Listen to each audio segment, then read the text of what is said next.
it was so nasty. It was so disturbing. Well, clearly he's very despicable and off-putting. You should have said, "Listen, this is not the Sean Combs." I couldn't even text back. I couldn't even write back. Wow. Yeah. Wow. Yikes. Yeah. It's a dirty truth with Deante Young. Hit a main course, yeah, the entree done. Pull up on the gang, all the fly day ones. Tune in, come and see what Deante done. It's a dirty truth with Deante Young. Hit a main course, yeah, the entree done. Pull up on the gang, all the fly day ones. Tune in, come and see what Deante done. Like, just vibe with it. Welcome to launch week of The Dirty Truth with Deante Young. I am Deante, newly married to panelist and occasional co-host Billy Badass, aka Mrs. Young. Today's debut episode is called Be Exactly You and features my amazing and talented friend, Nnenne. She is a brilliant singer, creator, and all-around awesome person. She's a woman of God. She spills her dirty truth with no fucks to give, and here she is. So, I have this most amazing individual, most amazing human, and her name is Nnenne. What a unique name. Thank you. It is a plum-pleasing pleasure to talk to you. Plum-pleasing? Yeah.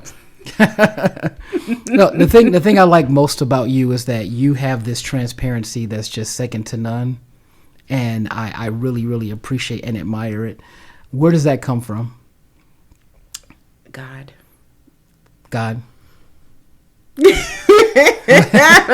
Right. I'm sorry. Now that I know the cameras are on, I'm like, oh. Okay. Like. Yeah, they are. Cameras are on. You're all right. On. Okay. All right. Now, I do want to ask you this. This is a very important question. Okay. What type of energy do you prefer to have around you? A positive energy. Yeah. Absolutely. Optimistic, solution-based energy. Right. Yeah.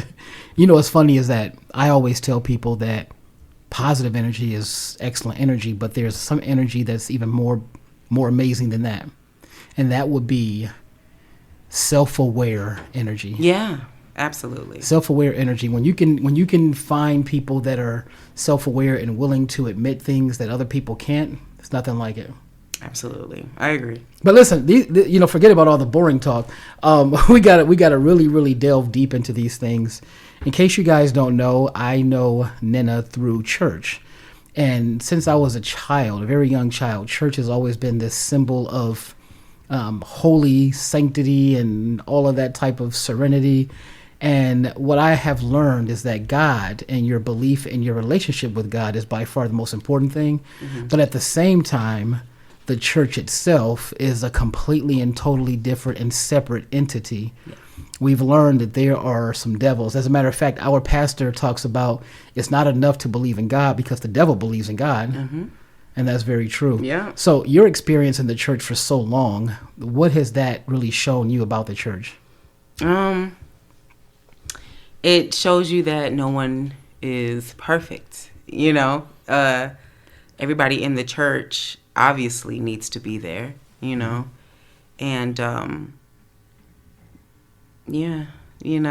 but church is a wonderful place to be because there are a lot of people that have gone through some of the things that you've gone through, and then they just have a way of saying things to you and speaking life into you.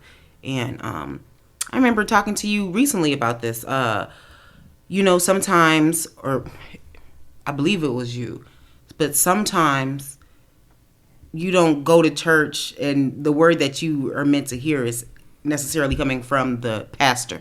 Right. Might be coming from, someone else in the church that you have an off conversation with. And I mean, it blesses you more than the sermon might have blessed you. But thank God that you were there to receive that message. So that happens to me a lot at church.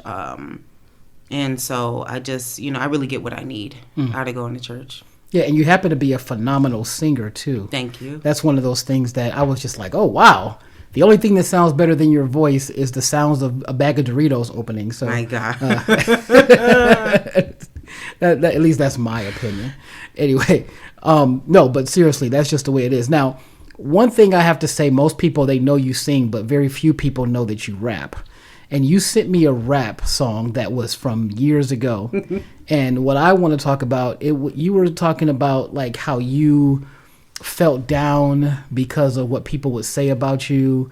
And I really want to delve into that, because the thing about really embracing your dirty truth is coming to a place where you realize that whatever people say about you, if it doesn't define you, it can't confine you. Mm-hmm. So I'm just wondering, what is it that was your dirty truth? Meaning, what was embarrassing for you to talk about, think about, people made fun of you of? Because I can relate to anything. Well, a lot of people used to make fun of my weight.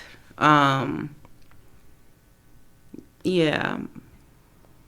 That was the biggest thing. That was the biggest thing? The biggest thing is my weight, yeah. Yeah, well, I tell you what, as you can see, my girlish figure is it's like booming. I mean, I feel like I'm the only person that's going through puberty like 50 times a year. You're silly. So I can understand that. But how did that make you feel? Because for me, it was nightmarish, and it felt like an indictment on who I was as a person. Mm-hmm. Now, what about you? I would say for me, have a funny way of dealing with things. Of course, it like hurts when you self-reflect later, but I didn't let people bully me. I would bully them back if they tried to bully me. And so, but when you sit at home with it later, of course, you become self-conscious and everything like that. And I guess it like really made me not think too highly of myself. Right. I did not feel cute or anything. So I just didn't let my mind go there. I just knew those boys didn't like me.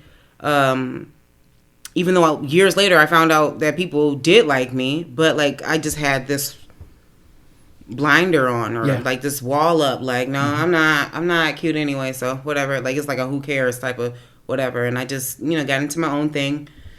And but I was still a very happy child, very happy, with my friends and everything. And did my happiest times were surrounded by music, doing band and stuff like that. So yeah, and that's what I always talk about. That I love the fact that you say that, because to me it encapsulates what I call using your dirty truth, taking it from trash to treasure. Mm-hmm. And it's just kind of one of those things where most people, they find problems in every opportunity. Right. But in all honesty, you should find opportunities in every problem. And when we say problem, we mean the perception that there is a problem. Mm-hmm. And so when you say that people made you feel that way, like I said, it mirrors my experience. Mm-hmm. But at the same time, I would say that it's great because you are in such an advantageous position when you can just take the narrative about you that people use to weaponize against you, and you can turn that into something that's powerful. Mm-hmm. And so I'm always looking at now, especially this version of me, I'm like, man,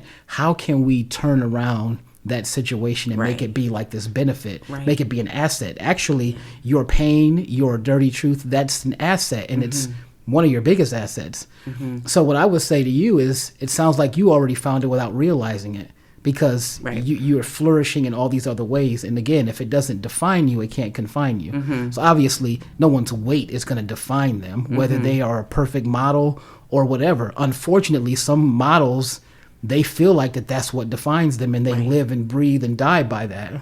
Right. But I'm glad that you didn't do that. Mm-hmm. So how did you find your way past that and find your sparkling aspects about yourself? That's a good question. I guess like you're saying, I didn't have a language for it back then, didn't really have the understanding for things. But what I always tried to do was just be optimistic. And now, in hindsight, I see that, it's like you said, you're taking your situation and you're finding how to use that to make you better. And that's really what I do with everything. Like, my weight, I always saw it as a weakness. I always saw people look at me, they feel like I'm weak. They see me as weak because I don't have a thyroid issue. I don't have, whatever issues. Is literally just not controlling eating. And so just over the years, I'm still trying to, I'm not there yet, but I'm trying to control my mind and have more willpower and have conversations with myself and just to figure out, how can I get a hold on this? How can I become stronger in this area? And, I just found that has really helped me and made me strong in a lot of areas other than the eating. Right. Exactly. What would you say is some of your if you had to really put yourself on the proverbial pedestal and say, like, these are my highlights. And somebody say, give me your 3 highlights about you that you love about yourself. That I am solutions based. 1, 2. I don't like this question because you have to brag on yourself. Well, yeah, that, and it's, you really got to think about it too. It's just because some of the things that you like tell me that you like about me, it's hard for me to see, or I've yet to see certain things. So it's like you got to really self-reflect. But yeah, I think one of my superpowers is being like optimistic and finding a solution and not letting things define me, because I've done a lot of embarrassing things, right? Yeah. And but that's not who I am. If I went back to the University of Toledo, the people that I went to school with, they have a negative view of me. Why? What would they say about you? Oh, they would say I'm certainly a hothead. They would say that I had an ego about me. They would say that I'm, not prepared, probably in the music program, or I'm weak. Lots of things. Wow. But that's the great thing about it, is that, there's an expression that goes, let's tell it like it is, not like it was. And I love that, because I always tell people also that you should have a great relationship with 3 different people. 1, your present self. God would be, God would be number 1, but your present self will be number 2. God will be number 1, and your past self, because your past self is really where all the answers are, because you went through all those types of things. You actually went through a lot of things, and life really does happen for you as opposed to you. Right. And so those people that feel like you would be a hothead and unprepared and all that kind of stuff, that's like saying, oh yeah, I remember you when you had a pacifier in your mouth, or you were wearing a diaper. Yeah, like that was a version of me that I'm no longer at. Everything, it lifts you up. It's really meant to lift you up. Right. So it's great that you're able to kind of make a distinction between what you were and who you are now. And the people that try to still look at you that way, they're the ones that are at a disadvantage, because they don't realize that now you get a chance to be the underdog, because they look at you like, oh yeah, she's that person. Like, no, right. I'm like the new edition. I'm not the 1978 Cadillac. I'm Absolutely. the 2026 Cadillac. Absolutely. So that's great. The people that meet you now that didn't know you then, do they ever find it difficult to imagine you as being the person before, or do you ever tell them? Do they know about you in any way? Yeah, the people become very surprised when I tell them about my past situations. And I remember recently telling Pastor about just some struggles. And he was like, "You your mama's problem child, aren't you?" And I'm like, maybe. Maybe. But, shoot. I just learned a lot of things firsthand. I was that person that had to learn a lot of things firsthand. So. Do you feel any type of self-consciousness about your weight, like you said people were making you feel before? Yes, I'm not going to lie, but I'm a lot better than how I used to be. I love myself, actually. I have lost a bit of weight since last year. But still, there's some insecurities and body dysmorphia and whatnot. But like, I'm aware of what's going on here. I'm aware that I'm leaps and bounds, just better than how I used to be. My habits have changed, and I need to celebrate my wins. Yeah. And so I choose to celebrate them and appreciate them. Well, I tell you what, these childbearing hips that I have, I can't really always feel the best. But no, I'm just kidding. No, what happens is that, like I tell people all the time, I said, listen, there's a difference between self-esteem and self-worth. Yeah. Self-esteem can change with whatever you wear. Oh, I look great in this shirt, but I look ugly because I'm not wearing that shirt. Right. But self-worth is always there. Your awareness of it is just what fluctuates. So you don't realize it when you're 6 years old and people are making fun of you that you are valuable. You made somebody's life better when you were born. Absolutely. And something when you were 15 years old, you may have carried somebody's groceries to their car, helped them in study hall, helped them with a math problem. All of that is the sum total of who you are and your self-worth. Right. And that's far more important than self-esteem, because self-esteem is a fickle bitch. It really is. Absolutely. And I know that all the time, because like me, I feel like I'm exceptional because of my personality, my ability to relate and connect with people, my ability to use my life experiences in the service of other people. But those are things, like you say, not having a language for.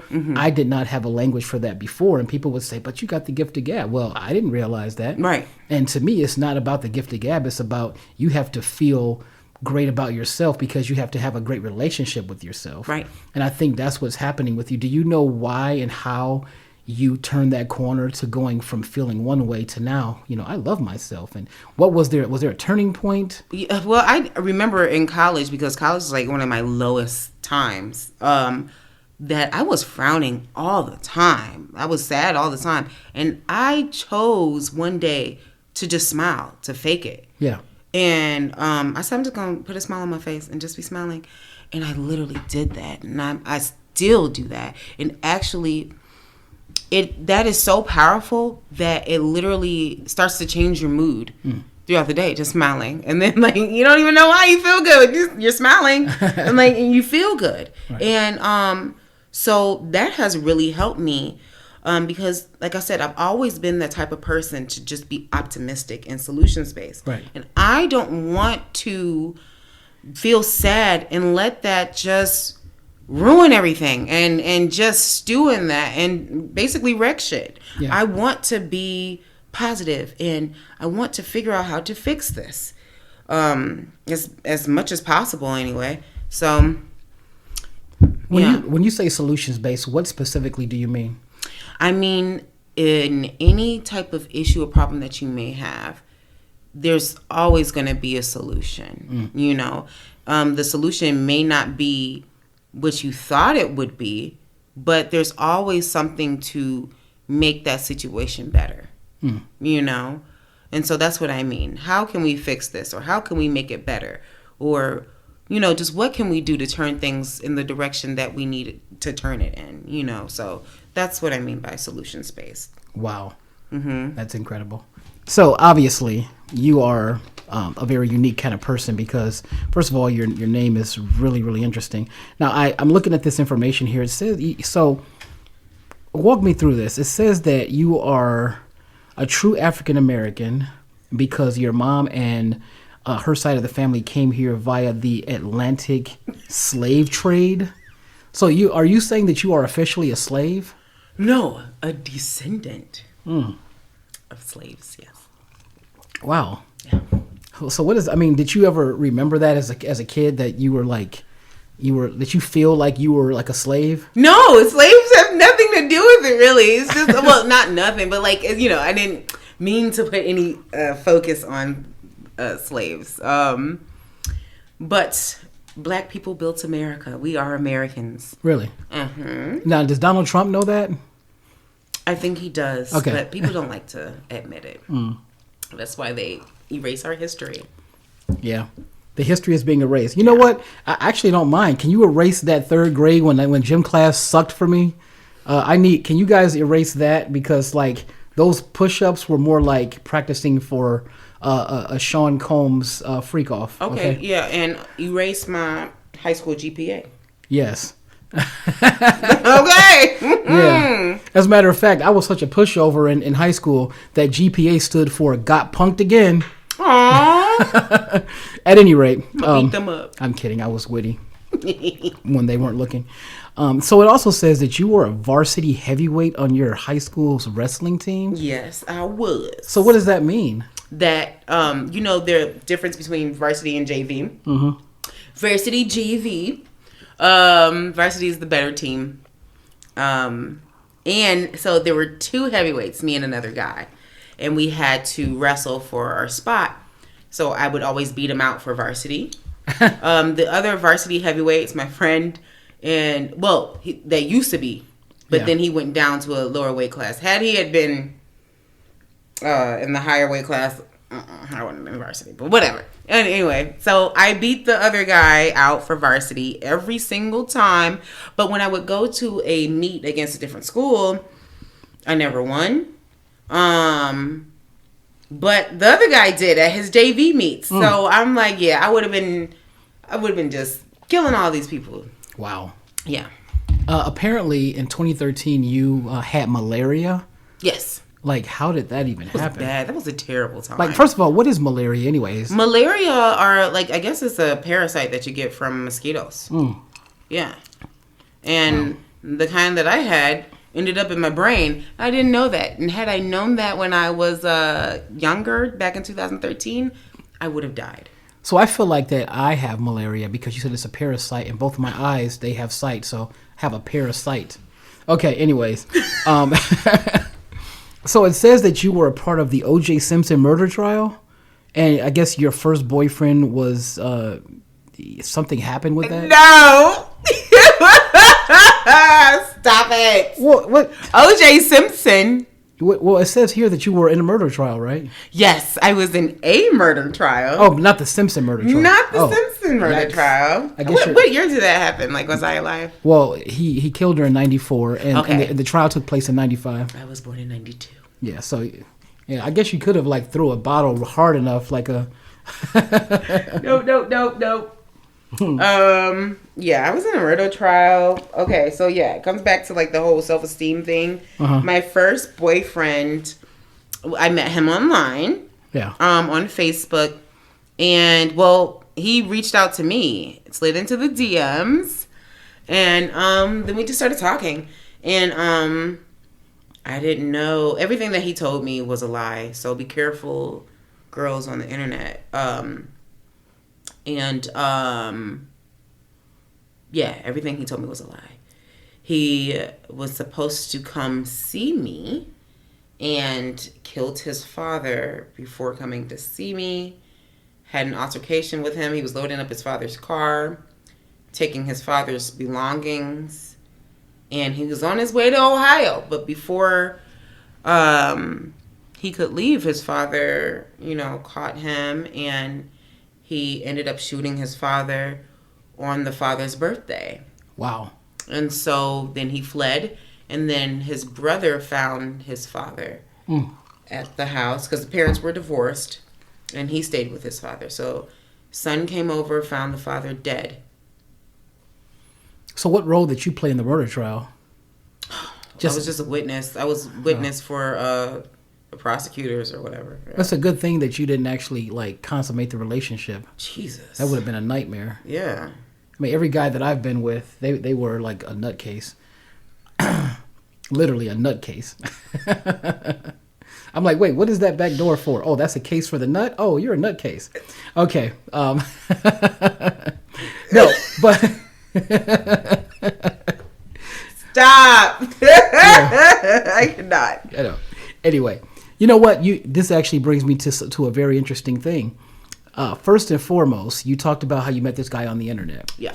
And me and my lovely partner, the Blonde Bombshell, Billy Badass, for those of you in the Dirty Truth with Deante Young podcast world.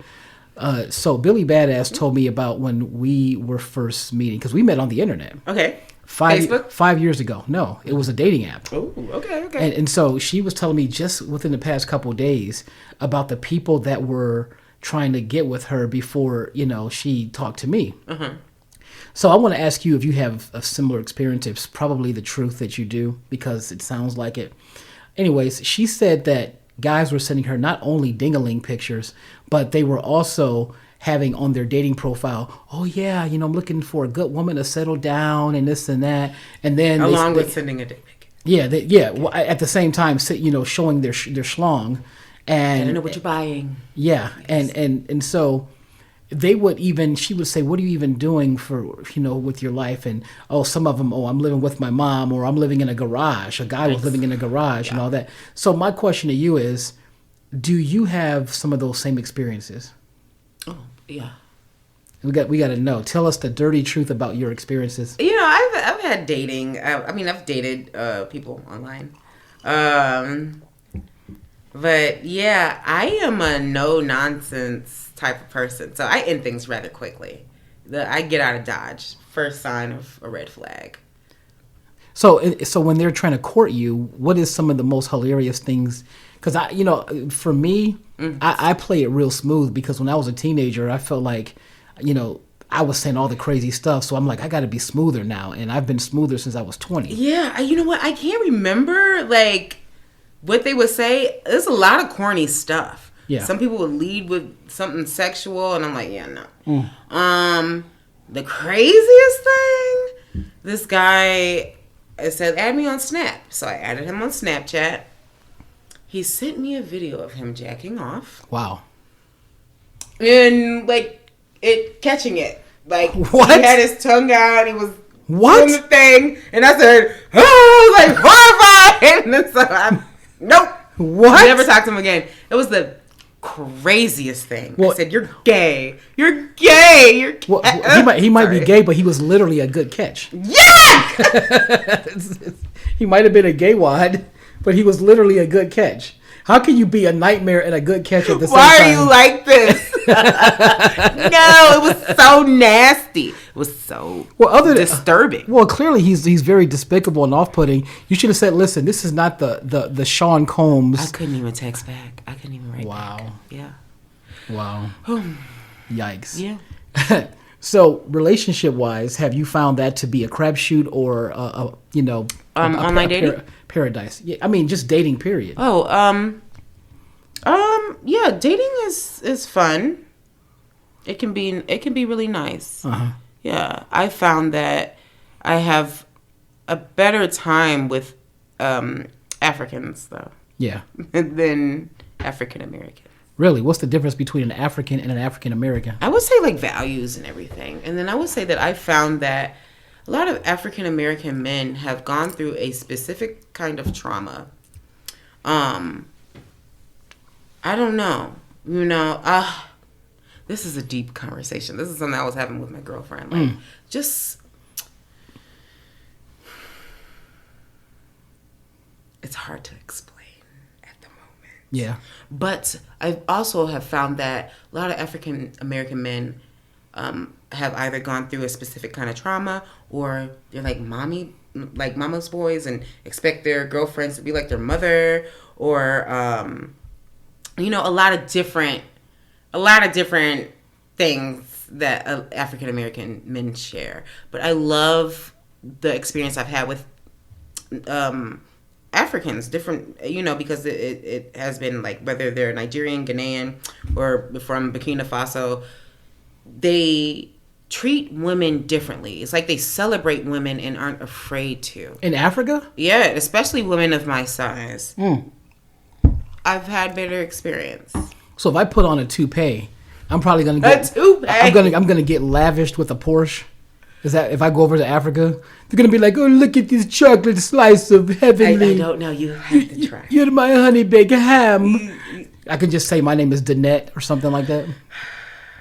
See, I was told that Africans and people like that, they were raised to kind of be superior to women, and you have to obey them. Mm-hmm. So does that come along with that, or you have to be docile?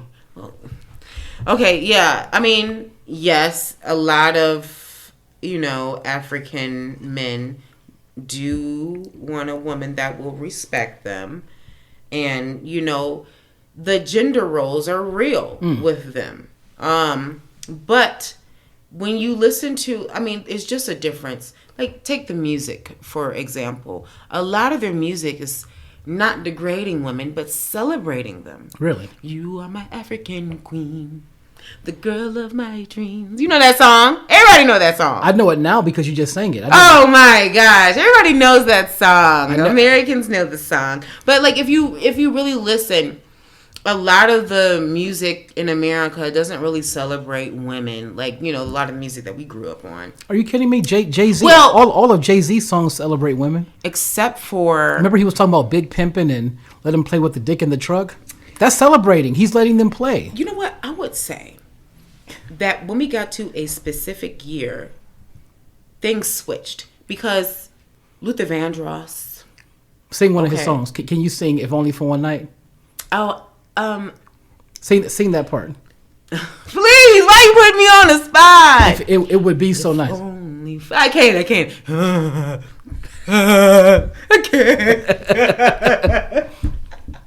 It would be so nice.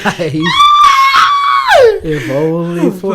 But you know what? You think about how sweet that sounds, right? Yes. But in reality, he's saying, I want to nail you and ditch you. But you know what, though? That's hot. Yes. Yeah. Then he was probably singing to a man. But I love him. I love... Oh, that's right. The good catch, so to speak. But who else? But there were a lot of other wonderful music in that period of time that celebrated women. Yeah, a lot of them. But once we got to, I don't know, there was a switch. Maybe 90s, maybe late 80s. Really? Yeah. No, I don't know. I think Boys to Men, they did a good job. Oh yeah, they did a good job. What year was that? Wow, what decade? That was early 90s. Okay, but stuff was dying off then, and then when you got to the booties and the whatnots, Well, who doesn't like the booties and the whatnots? Everybody loves booties, but let's have some class about us. Okay, so let's put lace thongs on the booties.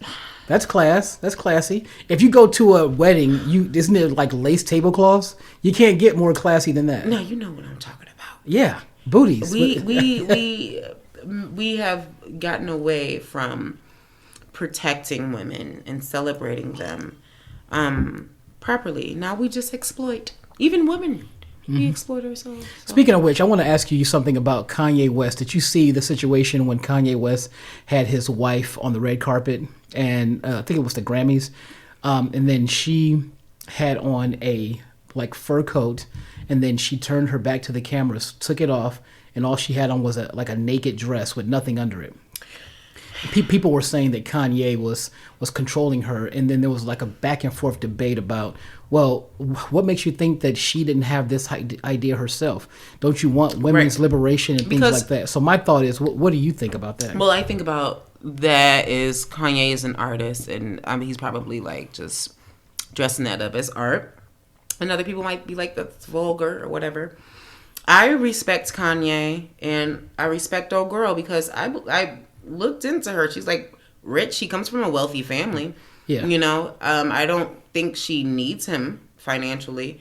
And then Kanye dresses all of his wives. Right. All of his previous wives. Yeah. And so, he even took Kim Kardashian to the next level. And I didn't think she can get higher. But she even admitted that he elevated her status. So, he's an artist. I like that take because it's one of those things where it's considered a counterculture kind of thought process. But I feel the same way. It's just like when people criticize women or they criticize Hugh Hefner for the whole Playboy empire. And I say, why is there no criticism for the women? They go there knowing what they're probably going to get themselves into. Right. Even if they don't know the whole breadth of it. I mean, come on. They go there for their own reasons. They hope to be famous. They hope to get money. They hope to get notoriety. And then if somebody starts, shooting semen into you, then, I mean, what did you think? Big Bird and Elmo was going to be there asking you to play? I mean, come on. So what do you think about that? Do you think there should be more blame on the women, or do you think, it should just be all on the guys? Oh, no. She seems like a willing participant. So I believe that, they both should share in the shame or blame. I don't know. Yeah, for the record, we don't believe that anyone should be forced to do anything. But these women, like I said, they don't get any of the blame. Right. And I understand the whole Me Too movement and all that kind of stuff. But I mean, like, let's not just make it to where a woman can make any kind of claim just because she can. I see. You know, I don't know. I don't know if you've been in that situation, but I hope not. But I just think it's amazing how they want equality, but yet it's like we want to actually be treated with more entitlement in a sense because we just expect you to take us at our word. I don't know. And, you know, I would feel the same way. I have 2 daughters. I would feel the same way if I said, listen, why would you put yourself in this situation? Now, that doesn't mean I'm victim blaming. That just means that you can't give somebody, like, don't leave the matches, you know, with the 10-year-old. Don't make it easy. Now, if they set the thing on fire, yeah, I mean, you're not going to blame them, but you're still going to say, hey, I had some culpability in this, you know. That's another story. Well, you know, actually, it's something that I do want to just talk about just a little more. Okay. Because I've been thinking about this a lot. Like, you know, at church, the clothes, my church clothes, like, I am a bigger woman and I have a figure. And now that I'm losing my weight, my figure is coming out more. And, you know, there are some comments like my mom is just like, you need to wear other stuff. I have a specific style. You know, I'm just, as you can see, I'm just from head to toe. I got my black tights on. You can't even see any skin but my hands and my head, you know.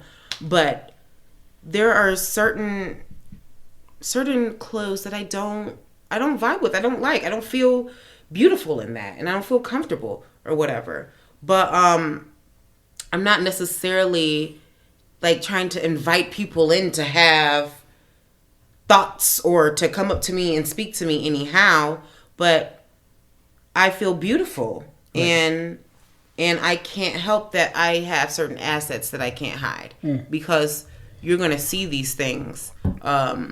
Whether I wear this or a muumuu, the butt is going to stick out. Now, you might see a little less in the muumuu, but I don't identify with muumuus. So they want you to dress shabby like Mama from Mama's Family. Yeah, you want to dress me down and make me feel very homely and ugly. And I want to feel beautiful. I just always feel like everybody should have their own empowerment. I think that you should be exactly who you are as long as you're not hurting anyone intentionally. You know, now, absolutely. I mean, to me, that's just absolutely. You know, it's like, okay, am I living for me or am I living for you? You know? I'm like, it'd be one thing if I'm showing all this skin, but I'm not showing all this skin. I'm dressed completely from head to toe. Yeah. You know, so my mom has like really been getting on me lately about my clothes, and I'm like, you know, I don't know. I just feel a way about that. I'm just like, you know, I'm not, like you said, I'm not hurting anybody. And I'm completely covered. And I can't help that I am very curvy. And if I was a smaller woman, this would fit different. It would be more plain. It wouldn't like really... Yeah. You know, so, but I'm not. That's not my body type, so. Well, as you can see, that I am one of those people that I'm very esoteric in the way that I present myself.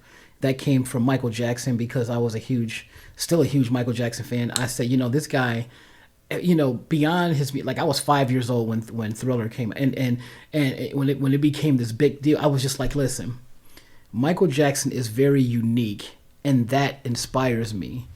And, you know, to me, singularity is so important because why would you want to be the same as everyone else? And so he would be wearing things like in an interview he had on shin guards. And that's something that you wear when you play hockey or stuff like that. Yeah, he had that's style. Yeah, that's so amazing to me. So when people say, oh, you're wearing girl earrings, I'm like, well, if I'm the one wearing them, I guess it's not really just for girls. And you know what? You know, girls wear guy jeans. I didn't even think that. I just feel like maybe this is the times that we're in now that like it's more acceptable. Because I dig your style and I didn't even think that. Like, that's crazy. And then people think that I'm gay. I'm just like, listen, you won't see me on Snapchat anytime soon doing crazy stunts. Okay. You know, but there are men that wear nail polish. Like, And it's an outward expression, you know? Yeah. Now, all the nails in my house have polish on it, but, those are the only nails. But the thing is that I just say, listen, be you. Yeah. Be exactly you. Yeah. Because,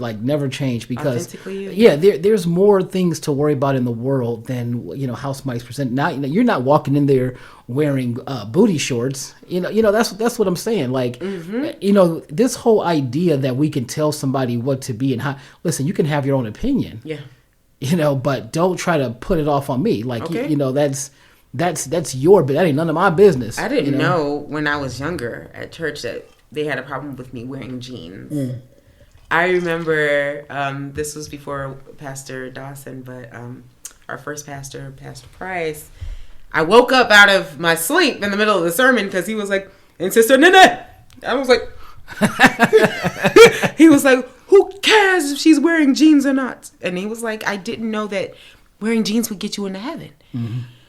And I was like, upset about me wearing jeans. I didn't know. I'm just a little girl, but I didn't care either. And I was like, whatever, that's their problem.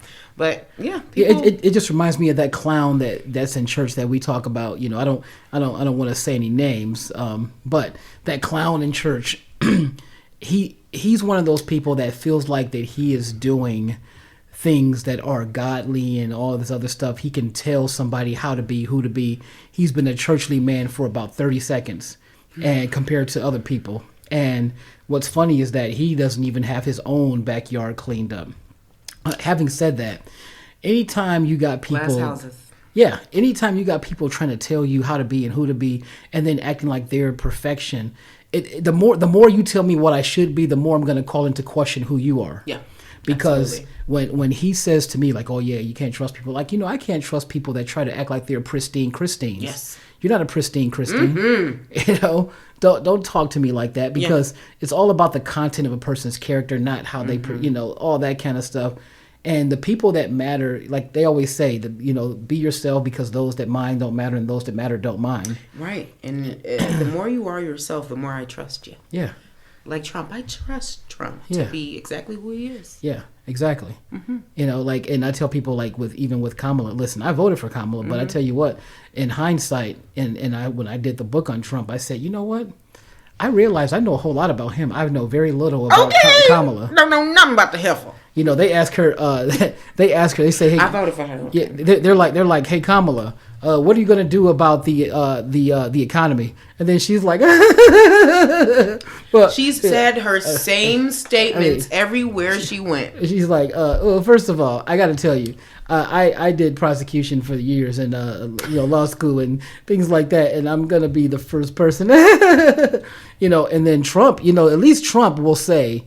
If they say, hey, what are you going to do about the economy? He'll say, oh, you're really an idiot. You know that? What do you think I'm going to do? I understand that sounds abrasive. Mm-hmm. And I'm the same person that did not vote for him 3 times, but still wrote a book on him because I realized that despite everything, he is a genius because you have to be a genius to be on your worst behavior and still get that much support. Yeah. But at the same time, he spits his dirty truth constantly because he's basically saying, this is me, I'm not going to be different. Mm-hmm. And guess what? The people that matter don't mind, the people that mind don't matter because if that was the case, 2 times in the White House, for the first time in 125 years, a man had 2 non-consecutive terms. Mm-hmm.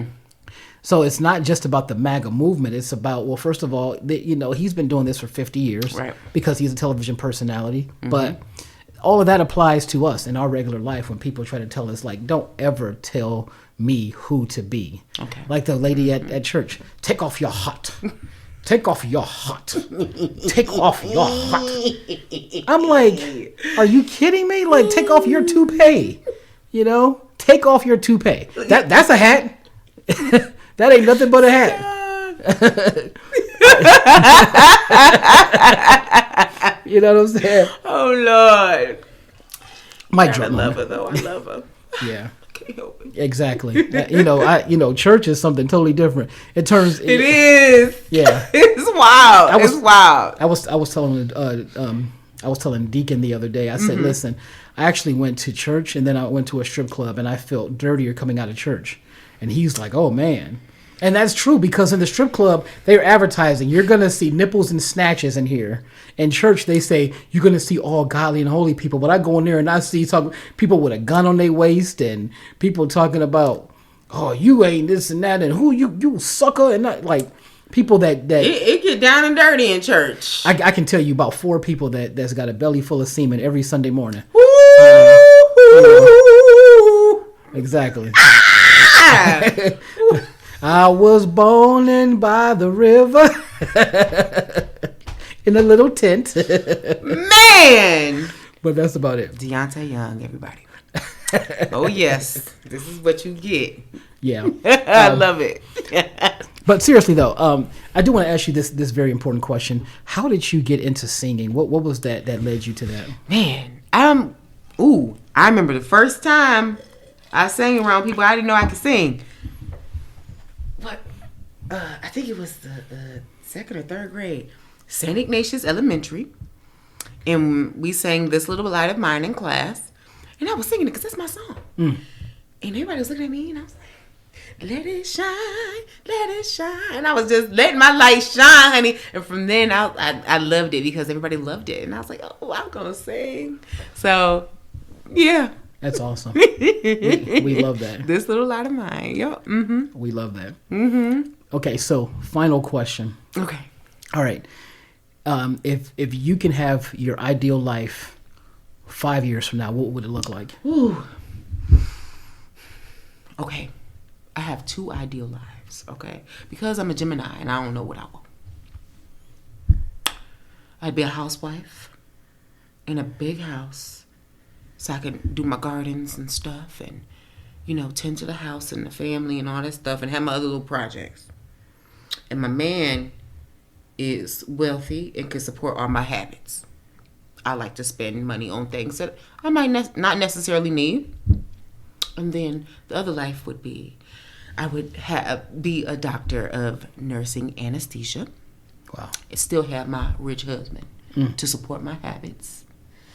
Oh, I didn't mention my daughter in any of this, did I? No. I have my daughter and other kids, I don't know if I would birth any more kids, but I would certainly adopt. But yes, a big happy family with my wealthy husband in my good job.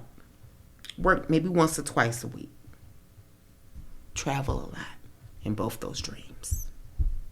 Wow.